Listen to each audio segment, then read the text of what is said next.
de suite l'envoyé spécial de France 24 à Mamoudzou. Bonjour à vous, Florent. Merci d'être avec nous.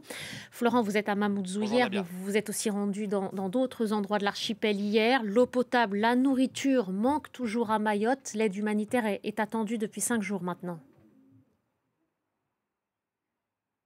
Oui, notamment dans le sud et l'ouest de l'archipel de Mayotte. Nous logeons avec Ashraf Abid qui m'accompagne à une vingtaine de kilomètres à l'ouest de la capitale Mamoudzou. Et je peux vous dire que les habitants sont très en colère là-bas, déçus de l'attitude de la France, comme ils le disent.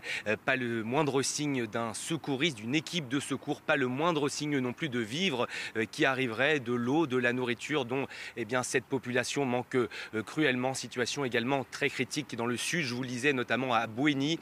Nous avons pu croiser un habitant qui nous a interpellés lorsqu'il a vu que nous étions journalistes. Il l'assure, rien n'est toujours parvenu là-bas. Et il faut le dire, l'inquiétude, elle commence à grandir sérieusement puisque les gens n'ont plus rien à manger pour certains. Les supermarchés se vident à vitesse grand V. La plupart sont d'ailleurs fermés. Ils ne reçoivent même pas de clients. À Bouéni, donc, la situation est très critique, notamment aussi dans le sud-est de l'archipel de Mayotte. Situation très critique pour un bon nombre de Mahorais. Il faut le dire également, la végétation qui s'est totalement effondrée ici. Avant, elle était source de nourriture pour une partie de la population, avec ces arbres fruitiers qui sont tous désormais au sol. Nous avons pu voir sur la route des gens se précipiter au bas de ces arbres fruitiers pour récupérer justement ce qu'il en restait. Et puis au niveau de l'eau, c'est très inquiétant également. De plus en plus de personnes, même si c'est déjà le cas d'habitude, se servent de l'eau dans les rivières, des rivières qui pour certaines sont polluées. Vous imaginez évidemment les problèmes sanitaires qui peuvent s'en suivre. Vous mentionnez à l'instant cette situation critique et la colère des sinistrés, Florent. On sait qu'un face-à-face très tendu les a opposés au président de la République. Il a tout de même fait des promesses. Il a présidé une réunion de crise avant de quitter l'archipel. Comment ces engagements sont reçus sur place ?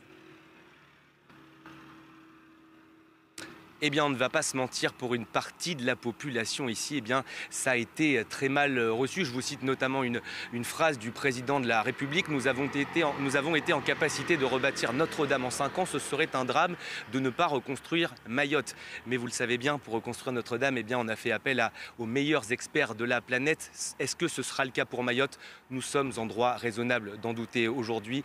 Le président de la République, finalement, il avait une mission, c'est rassurer ces Mahorais. Et il s'est notamment rendu donc à Tsongoni, où nous logeons donc avec Ashraf Abid, pour porter aussi la parole de la France avec cette absence de vivres, d'eau, de nourriture qui est apportée à la population. Emmanuel Macron voulait forcément combler ce vide. Emmanuel Macron qui, en repartant, a tweeté: nous sommes une nation.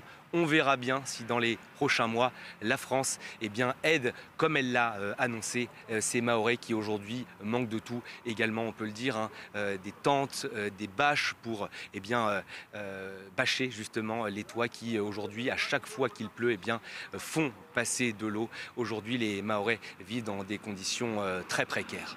Merci beaucoup, Florent. Merci pour ce compte rendu depuis Mamoudzou. Merci à Ashraf Abid qui vous accompagne.